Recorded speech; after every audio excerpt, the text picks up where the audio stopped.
I'd like to welcome you to another episode of the Mission Matters Business Podcast, your source for all things business. My name is Adam Torres. You can follow me on Instagram at AskAdamTorres. And if you'd like to apply to be a guest, just head on over to the website missionmatters.com and click on Become a Guest to Apply.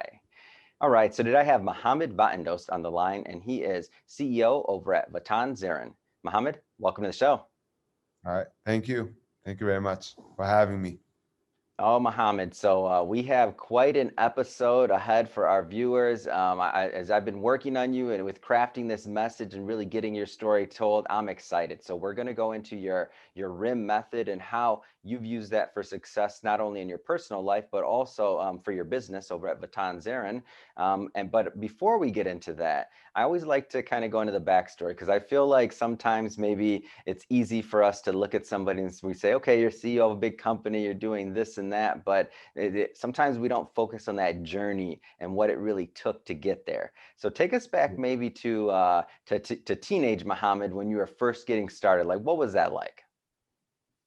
Well, just like any teenager, causing trouble here and there. But story started when I was 16, and right around that time, what happened was I needed some cash to buy some clothes for myself.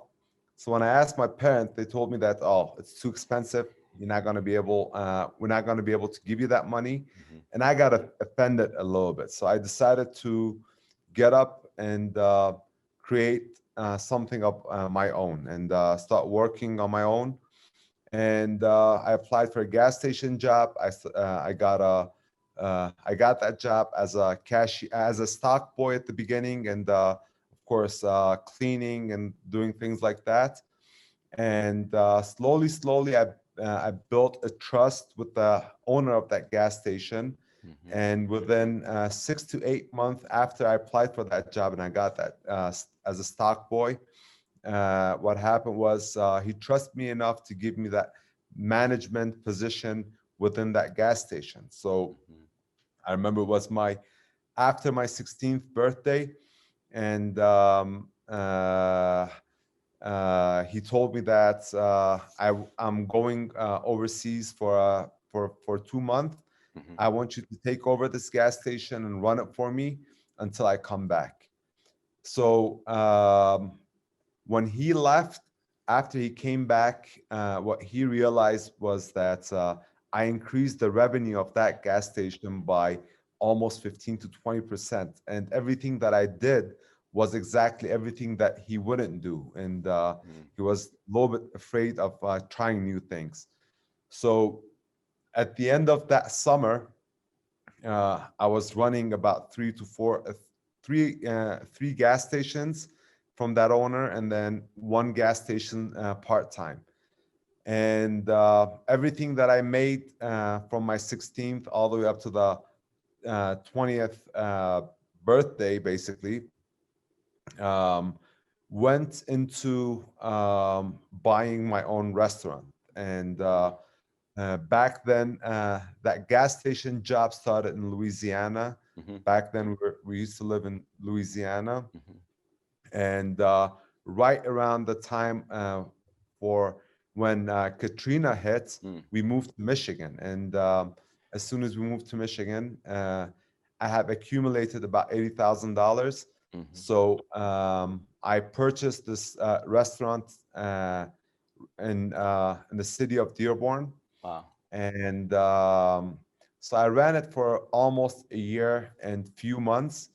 At the same time, of course, I was studying in the university, Mhm. and was getting very hectic. And between going to college and managing the restaurant, I ended up selling that restaurant after a year and few months for close to $300,000. So Wow. built up that business as well, created a lot of foot traffic to that restaurant, and sold it after a year and few months, just like I said, Yeah. for right around the 300,000 mark. Wow. And I went back to the gas station business. Mm. So of course, by then I had a lawyer, an accountant, all that stuff, people that I trusted And so they worked out a deal for me with this gas station closer to the suburbs. And then it was about 2000, end of 2007 or mid 2007, if I remember Yeah. correctly. And so all the documentation, all the paperwork, everything on paper looked perfect. It looked legit, and it looked very, good and moderate, and almost right around that threshold that I was looking for in a business, not well established and not too far Mm, behind for me to be able to have to boost that business. It was right around that sweet spot for me. mhm. Unfortunately, two things happened. So what happened was I invested closer to $1 million to purchase that gas station. Mhm. Some of it was as a loan, and the rest was out of my own pocket, and some loan from some family members, my parents and stuff. So two things happened. One thing, I realized later on that the paperwork was not legit, and Oh. something happened between my lawyer, my accountant, and the seller's lawyer and accountant, and a deal was made on the back end for them to sell that gas station to me. Mm. And the second thing, the 2008 happened, and just like Oh, any other that was the businesses, especially, double.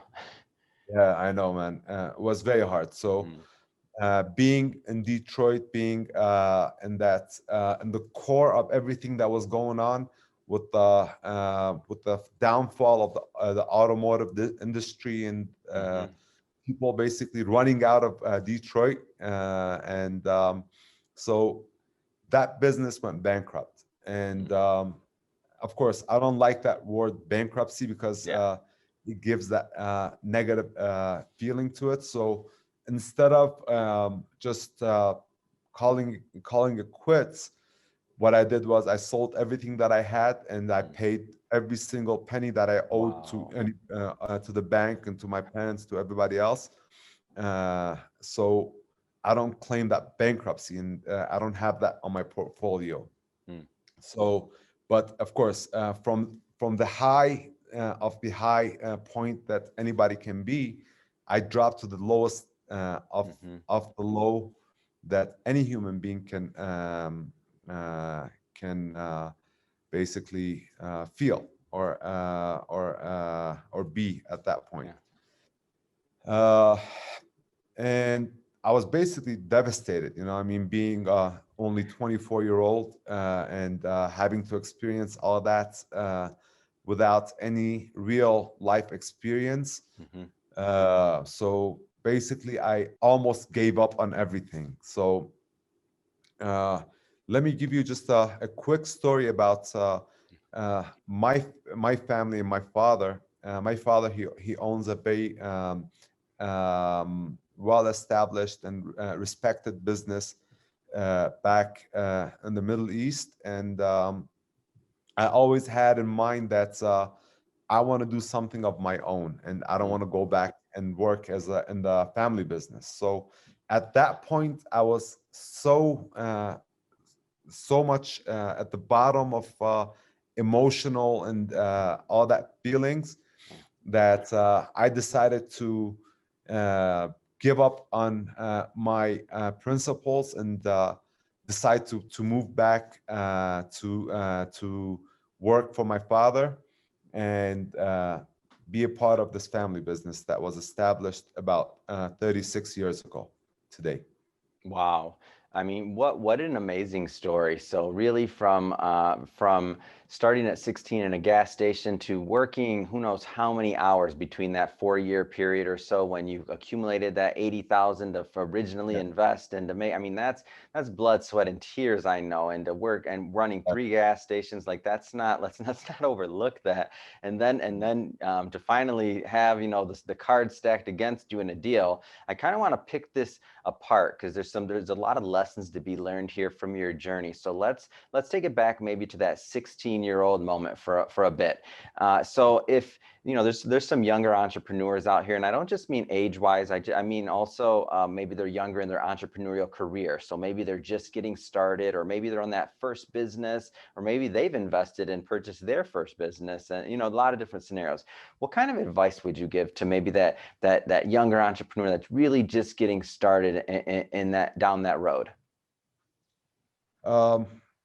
First advice that I gave myself from that point and on was, of course, you have to trust the people around you, but you have to do double checking and triple checking and read in between every single line possible, and not only depend on what you were given. So one thing that I learned was that being on top of the business that you want to create creates that better future for you. You know what I mean? Safer future for you. So of course, I had a lawyer, I had an accountant, and I trusted them and I depended on them. I gave them good money, you know what I mean, and all that stuff. But one mistake that I did, that I always, when I go back and see, trace every single thing that I did and try to find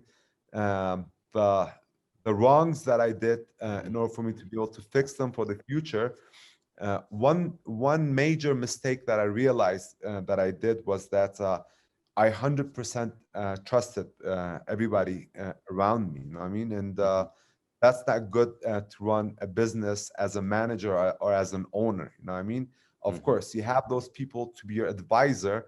At the end of the day, it's you who's going to be running everything, and it's your money and it's your hard sweat that is going to go to that business to grow it. So the point that I want to make is that trusting people is good, but double checking and triple checking everything creates that safety for you to be able to sleep better at night. So at the end of the day, one mistake that I learned from back then was that have, first of all, better people around me. Second of all, even with better people around me, I have to do the job myself sometimes to get to that next level and push the business forward. Another big thing that happened here. So let's just say that you did accomplish that and you didn't make that mistake. Well, you were hit with something that a lot of people, as we record this in 2020, are being hit with right now. And that's something that's completely out of their control. So like an external factor that it doesn't matter if you didn't trust anybody, it doesn't matter if those numbers look perfect. Bottom line is, in this particular case, you were in a market that, was really hard hit when 2008 happened. So maybe you would have weathered it, maybe not, depends. I mean, but you couldn't help 2008. That was outside of your control. It's outside of anybody's control for the most part, for any one person's control. So right now we're going through the COVID thing, pandemic, and a lot of businesses are being affected, unfortunately, out of their control. What kind of things would you say to people in instances like this? Doesn't have to be COVID, but just in general, in instances like this, when something's going to be completely out of your control, but yet you're going to be affected? Yeah, I mean, see, sometimes things happen, you know what I mean? And it's completely out of our hand, like what's going on right now with the COVID-19, and a lot of businesses, even businesses that I know from friends and family, that is being hit. And there's nothing you can do. You have to pay your rent, you have to do everything, but you don't have that a footstep that you're looking for. One thing that we have to keep in mind is have that faith that regardless on what happens, you know what I mean, we're gonna make it out of this pandemic, you know what I mean. It's gonna be hard, you know what I mean. Of course, it's not gonna be easy. Nothing comes easy. And just don't blame yourself, you know what I mean. That's one thing that I learned, that blaming ourselves doesn't move us any closer to success, and not giving up. And this is 2 points that I learned the hard way, you know what I mean. Not giving up and not blaming yourself. is things happens. You know what I mean? We fall. We have to learn how to get up from it. And of course, sometimes it's harder said than it's harder done than it's said. But uh, you know, there's nothing we can do. It's out of control. But us as human beings, we have to learn how to move forward. You know what I mean? Hmm.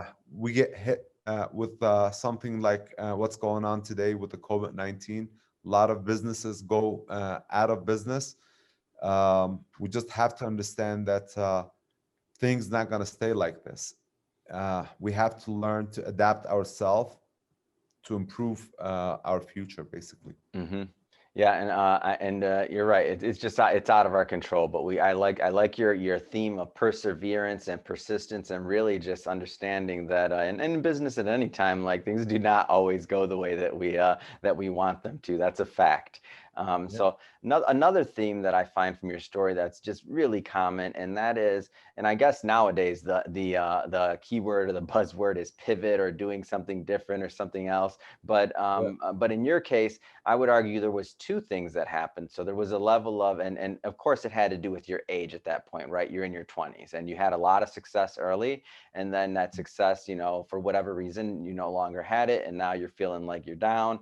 And of course, when we're in our 20s, we don't have that perspective of age, right? So we think that, oh, this is the end of the world, but you're in your 20s, you got some more swings at that, right? But two things that come out of that story, to me at least, when I listen to you tell it, is that idea of really humbling yourself. So when you did decide to engage with your family and the business overall, and the pivot, because ultimately you were out there kind of as this cowboy, if you will, heading out there buying gas stations, buying restaurants, like, me, and then understanding maybe your bigger value to the broader context of like your family, the family unit, and continuing the legacy. So can you tell us a little bit Exactly. more about that idea of maybe of that humbling process and that pivoting process? Because I see both of them in your story. Yeah. So the humbling process is that there's a saying that I kept repeating in my mind that sometimes you're wrong. You know what I mean? Hmm. So that whole perspective of not wanting to work for my father or not wanting to create something for my own, Hmm. um, I just pivoted it a little bit. You know what I mean? Hmm. So what I did was that okay, maybe what I can do is I can go and learn from the basic of the basic within that business, and I can grow it even more than what it is, and create my own legacy within that business. You know what I mean? Hmm. So Hmm. what I changed in the way that I was in my mentality was that uh, maybe sometimes we're wrong. You know what I mean? And Hmm. we have to accept that that we're not always perfect, and our mentality is not always perfect. Our methodology is not always perfect. You know what I Hmm. mean? So basically, we have to think differently about problems, basically about Hmm. things that happens. And I just decided that uh, it's better than just sitting and doing nothing and blaming myself for things that was basically out of my control, Hmm. and I cannot do anything about it anymore. Let me change and go start from the beginning and move back and see how things are being done over there. You know what I Hmm. mean? Maybe I can learn something. Hmm. And I completely forgot about what I had, about what I have accomplished, and how I was my own boss, and how I was managing people, and how I created something from my own, and I created the life that I wanted, the house, the car, and the boat, the motorcycle, and all that stuff that I had in a very young age. I forgot about everything that I had, and I said, you know what? Um, Today is a new day. Uh, we have to start from somewhere, and I'm going to start from the very bottom and see what I can learn, and what I can learn differently, and how can I do things differently. So The day that I moved back, my father, being of course that stronger figure in our family, he told me, okay, go and start from the very bottom, work as a security guard in one of the factories, be an errand boy, go during a period of time. I was a driver. I was even like driving managers around, you know what I mean, doing everything, you know what I mean. I worked as a technician. I worked as an electrician in the factories, and basically from the very bottom, you know what I mean. I learned Hmm. what everybody was doing, how the warehouse people were working, how people in the production line were working, Hmm. how people on the quality control were working, and basically I did every single step as not as a son of the owner of the company, as as that employee at the bottom. And I actually worked, you know, I mean, Hmm. 7 hours, 8 hours, regular shift, you know, I mean, every day, and went back, not even thinking about what I had or who am I and who's my father, basically. Wow, that's what a story. So there was no just silver spoon or just okay, now the son's in the business, let's put him on the top. No, your dad said, "Hey, you go be a driver. You go get this done. You go learn the business and find out who the people are and you know how this business runs." I think that was an amazing thing your dad did. Yeah, it was amazing, and I always thank him. And I mean, it was a amazing journey, and I mean, it Hmm. gave me that edge. It gave me enough time, okay, to realize the importance in life. You know what I mean? And it's not how much you make. It's not how you dress. Hmm. It's not.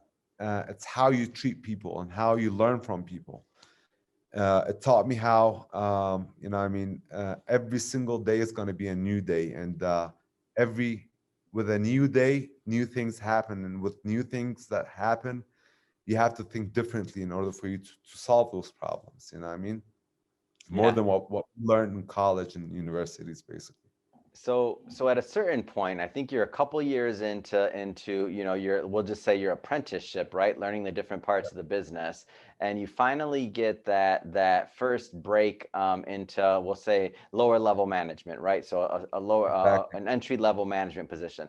Tell us a little bit more about that and you know how that was like for you because you were managing people before, so now you go back, you take a step back and then now you're back on this path of let's just say the rise and now you're in that first management position. Like what were you thinking back then?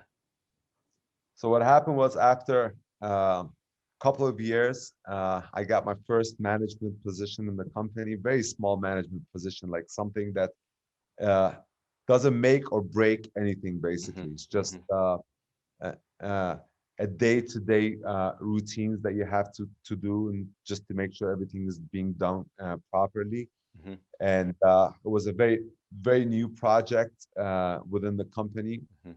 so it didn't matter if it didn't succeed, and it didn't matter if it succeeded. You know what I mean? Hmm. It's just basically I think about it as a test that my father put me through to make sure that I'm ready to move up the chain. And basically, slowly, I learned that what I used to know and what I used to think I know as far as management goes was basically the very that very bottom tier of the cake. You know what I mean? Mm. And I still had a lot to learn. And it took me about almost 4 years moving up the ladder slowly. And then after 4 years, I got to the point that my father said, "Okay, you know what? Here, you take over, and I'm retiring." Mm. Wow. And so now Yeah, your dad is he's leaving the business and now the weight of the company and all of that is on your shoulders. I mean, what yeah, was that like? Because that's a moment now. If we think about and what about what age were you at that time? So I'm trying to keep track of this. Maybe you're in your 30s now? yeah. I was I was about 29 actually. Yeah, I thought so. 29, yeah, 29, 29, 30, right around that time. Yeah, And so and so the now with the company, weight on your shoulders, tell us what that's like. That now you're in uh, the spot. I know. I mean, and he did it very like suddenly. And what happened was uh, one day he just put a he set up a meeting and he told everybody that, you know what, from today on he's going to be managing the company and I'm retiring and I'm going away. And he just left for a whole year. And basically it was hard. Mhm, It was hard because even at that age, I was still the youngest person on the board. I was still the youngest person between all the managers, the senior managers management team.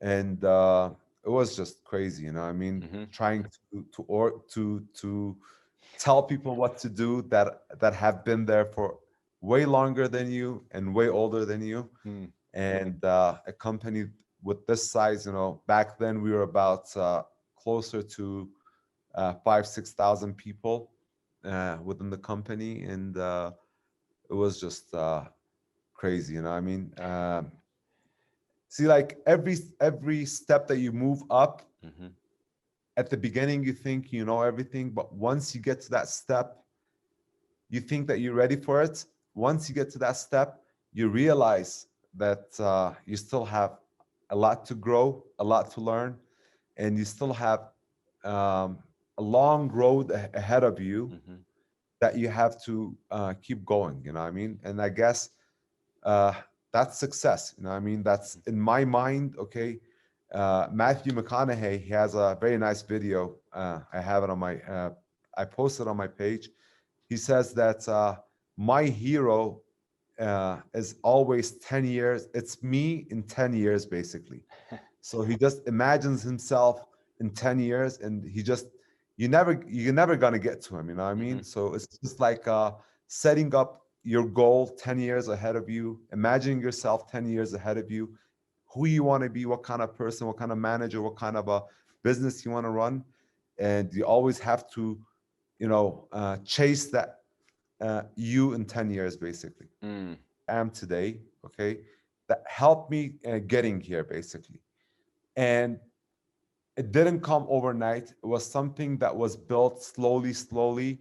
mhm, And I should definitely say this: it's not something that I have created. I just have, I just managed to combine a few different points to make it that RIM system, basically. mhm, And I realized by telling this RIM system and explaining it and teaching it to people, helped a lot of people along the way for them to be able to succeed in the path that they want. So one thing that I always say, being successful doesn't mean the same thing for everybody. You know, I mean, everybody has a different ruler for success. Okay, so for me, is getting to where I want to be in 10 years from now. Maybe for another person, being successful means being a good family person. You know what I mean? mhm, Um, working less, spending more time with family or whatever. You know what I mean? So success doesn't have to be exactly the same for everybody. But regardless on what you explain or what you think about success or how you think about success, okay, that RIM system, I figured out it can help you get closer to the success that you seek, mm, regardless on what type of business you are or what you want to use it for to be successful. mhm, So RIM, if we just want to go through it very quickly, RIM, R stands for routine, I stands for imagination, and R stands for meditate. M stands for meditation. Okay. We start with R, which is routine. I usually say routine is a cancer and it can destroy or it can make you. Okay, so it's a very double edged sword, but we have to realize that routine usually it converts to the things that we do on a daily basis without even thinking about it, without even our brain processing it, and it just becomes part of our natural life. Mm. And the problem with that is we cannot realize, we cannot understand the wrong from the right. We cannot understand what we are doing that is not leading us to that path of success that we want, okay? Mm. Because it becomes part of our life in a way that we can completely oversee it and not even think about it anymore. I'm just And going to give you an example to explain myself a little bit better. Uh, when we ask people, explain your life, your day-to-day life to us, we realize that from the moment that they wake up until the moment that they go to sleep, our life, because uh, the the way that we're living these days, it's based on so many routines that if we slowly learn the bad ones from the good ones and change those bad ones into good routines and good habits, okay, this is step one to getting closer to that success that we seek, basically. mm. So one problem with routines that are bad converts to habits, and bad habits kills, basically. Okay. So out of 8 out of 10 people that we asked this question, explain to us your daily routines and explain to us what you do from the moment that you wake up until the moment that you go back to sleep. Mm. 8 out of 10, they say as soon as they open their eyes today, in this time of age, is actually 6 out of 10. They say first thing that they do, they open their phones, they check their social media, they check the news, they check their Instagram, Twitter, whatever. You know, I mean, Mm-hmm. Facebook. The second thing that they do, they drink water. Third thing they do, they get up, get washed up, take a shower, get ready to go about their day. Mm-hmm. Fourth thing, getting dressed after taking a shower. Fifth most common answer was having a coffee and a very small breakfast and then leaving the house. Mm. So if I want to explain the way that our brain works, when you think about it, having this routine step by step on a daily basis, how it affects our whole day Mm-hmm. and how it can destroy our path to success. If I want to explain this, when you think about it, you wake up, you check your phone, you drink your water, you take a shower, you get dressed. Mm-hmm. These are the first 4 or 5 steps that you do. Our brain is consists of millions of microchips. Mm-hmm. Within each microchip, we have a different emotion which is stored. Correct? Yeah. Mm-hmm. Now, this routine, it becomes a habit of you waking up and the first thing you do, checking your phone. Correct? Yeah. Now, you don't even think about it whether this is a bad habit or a good habit Mm-hmm. because it becomes so routine and we don't understand how it can affect us on the path to success. Now, I'll explain it. Our brain, just like I said, it consists of millions of microchips, Mm-hmm. and inside each microchip, it's a different type of emotion which is stored. Now, waking up, opening your phone, if that day you see a news on the Twitter, on an Instagram, on any social media or on any news that you don't like for Mm-hmm. any reason, Mm-hmm. okay? Your brain your mental state will start releasing that emotional state, that sadness, that anger emotional state without you realizing it. Yeah. Okay. Mm-hmm. And when you look at your whole day, after 2, 3, 4 hours, you realize that day you're very tired. Yeah. You know what I mean? Mm-hmm. And you don't even realize why you're tired. And this was the effect of that first routine that it turned into a bad habit by you waking up and checking your phone before you're attending to your mental states. You know what I mean? Mm-hmm. Before you're realizing that what's going on in your mental states. Yeah. Your brain is releasing those emotions, the sadness, the happiness, Mm-hmm. uh, the anger, the aggression, all those different feelings that you're getting from your social media Mm-hmm. without you realizing how it can affect your future Mm-hmm. throughout that whole day. Yeah, I mean, it's powerful, and I can see how that happens. And when you say that, like, I feel personally, like, sometimes when I wake up and I open up Instagram first, it's like, why'd I do that? And then sometimes it's helpful, but that it's a bad routine. And sometimes I do it, sometimes I don't. But let's move on to the I of the formula. So let's go further into what your method is. Okay. So before we move to I, one thing that I want to say, triggering that happy, even triggering that happy emotion first thing in the morning, you know what I mean? Sometimes it's not good because that day, maybe you're so happy, you get so excited. Maybe you agree to things that you shouldn't agree to. So when you think about it, picking up these small habits throughout the whole day starts from the very beginning of that day and what we did. And we didn't even realize how it can affect our whole day. Moving to the I, imagination. Now, one question I usually ask is that, can you explain to me what's the difference between humans, and animals? And usually 90% of the time we get these type of answers. Humans can think better. Humans have emotions. Humans have I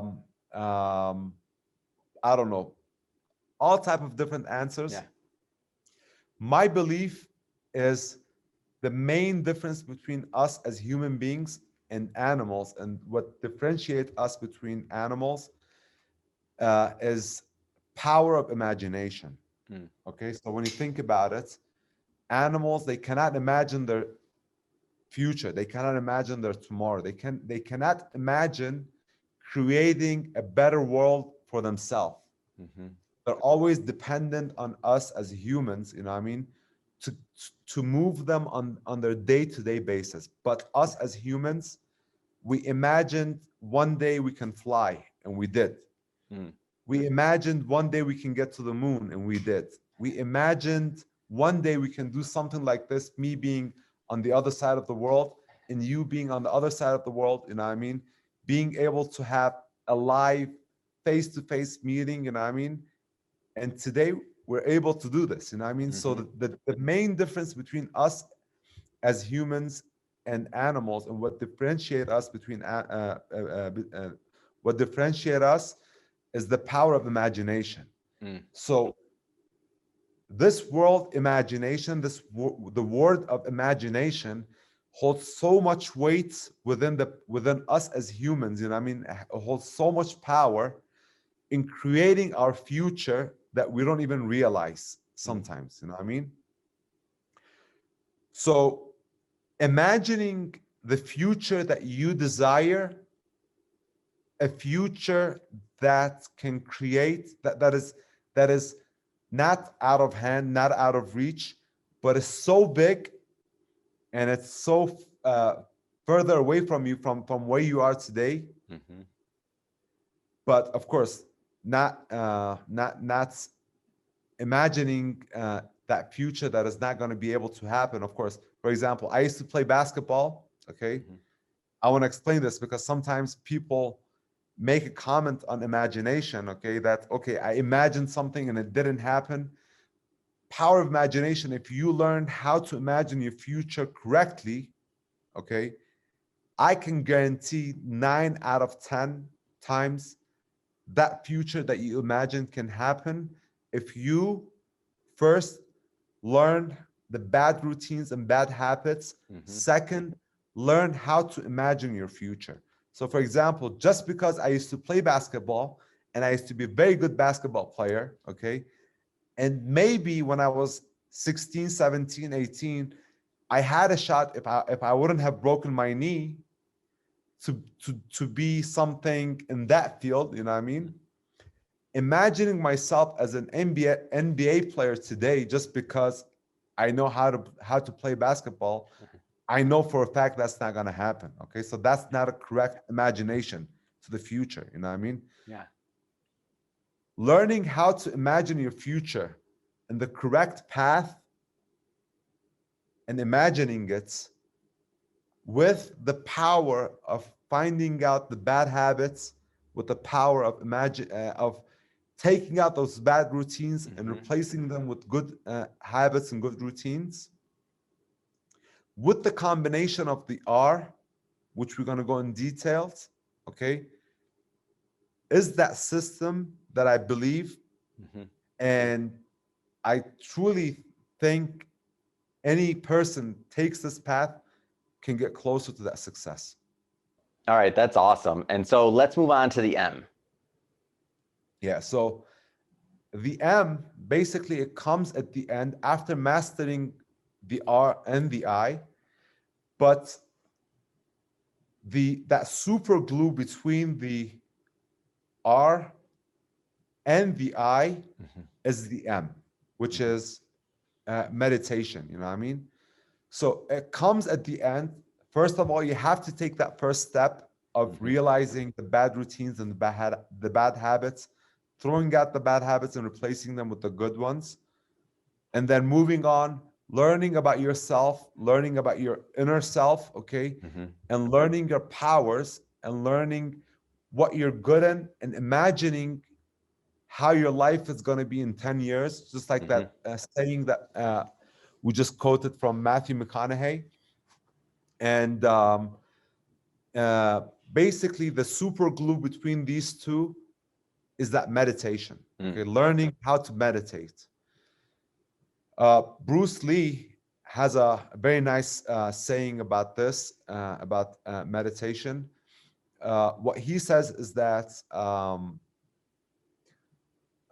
controlling the power of mind,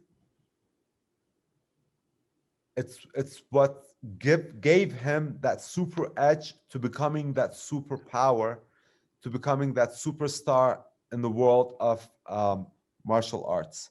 Wow. And the way that he explains the physical being as us as human, as human, you know what I mean? And our mental power, what he says is that we don't realize the power of our mental state versus our physical state. You know what I mean? We usually tend to forget that us as humans are created from two different parts. You know what I mean? One part is our mental state, and one part is our physical state. You know what I mean? So again, 9 out of or 10 out of 10 people, when we ask them this question, describe, for example, Adam Torres, okay, or describe Mohammed, or describe any friend that you know.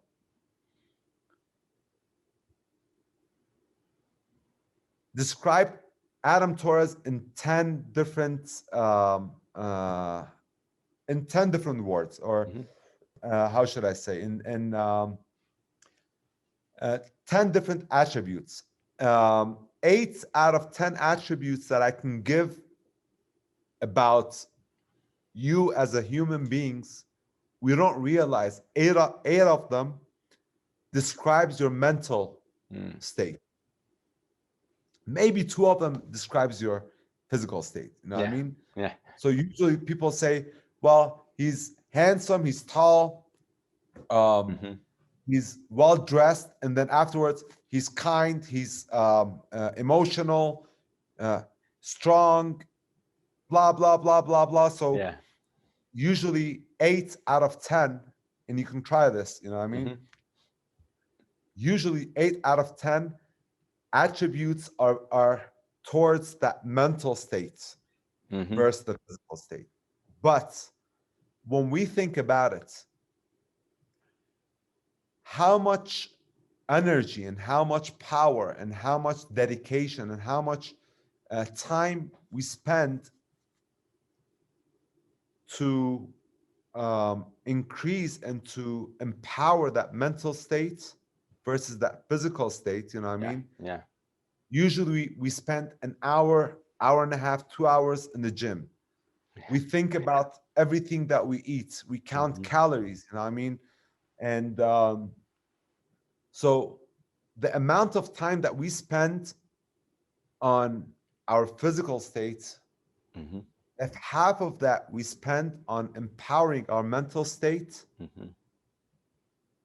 by meditation, that's how we become that better person. And that's the threshold, and that's the main, that very thin line Yeah. between that glues that are to the eye, basically. Yeah. Entering the inner parts of your inner soul, basically, Mm. by learning how to meditate. Mm. Going back to that famous quote or famous interview by Bruce Lee, I'm pretty sure you have seen it, the one that he talks about uh, being being our controlling our mental state just like controlling water, basically. Yeah. The one that he talks that he says that uh, water has three different characteristics. Water can be solid, Hmm. it can turn to ice, it can be liquid, and it can be uh, vapor, basically. Okay, it Hmm. can be turn into a cloud, basically, or Hmm. evaporate.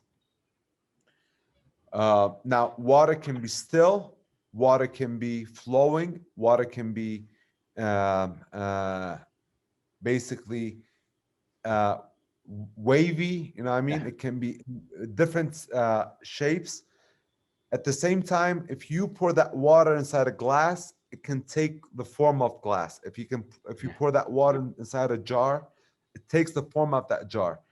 If we can control our mental state the same way that water is, basically, Hmm. and that comes by learning how to meditate and Wow. different type of meditation, you know what I mean? Controlling our mind, our state of mind, and our mental being. Hmm. uh, that's another system that I have learned and helped me basically toward the path of success. Wow. Well, Mohammed, I have to tell you, this has been quite an interview today. We've gone through your background, we've gone through your RIM formula, some of your methodologies and systems and formulas, your RIM formula, RIM system, to really what's helped you on that path, and what you use every single day. So I think it's awesome, and I'm happy that you came on the show and shared that with our audience. But Yeah. that being said, if somebody is listening to this, and they Mm. want to continue following your work, they want to continue following you, and if they want to learn more about VatanZarin, I mean, what's the best way for them to do that? Well, of course, I have my own website, which is Mohammad Vatandoust at .com, and I'm very active on my Instagram as well. Um, Mohammed underline Vatandoust, Mohammed with two M in the middle. And of course, our company website, which is VatanZarin.com. My website is mbatandoust, so you can search either mbatandoust.com or mohammedbatandoust.com. Both of them comes up on Google. And yeah, so these are the three main social media or outlet channels that I have, which um, posts my system and Mhm. things that I usually like to talk about, basically. Fantastic. Well, Mohammed, really appreciate you again coming on the show today. And to the audience, as always, thank you for tuning in. Hope you got a lot of value out of this. Definitely, if you're a first-time viewer or listener, definitely hit that subscribe button. We love to have you be a return listener and follower. We have a lot more great guests coming up for you too. And don't forget to go check us out on missionmatters.com. And Mohammed, thanks again for coming on the show. Thank you for having me. It was great.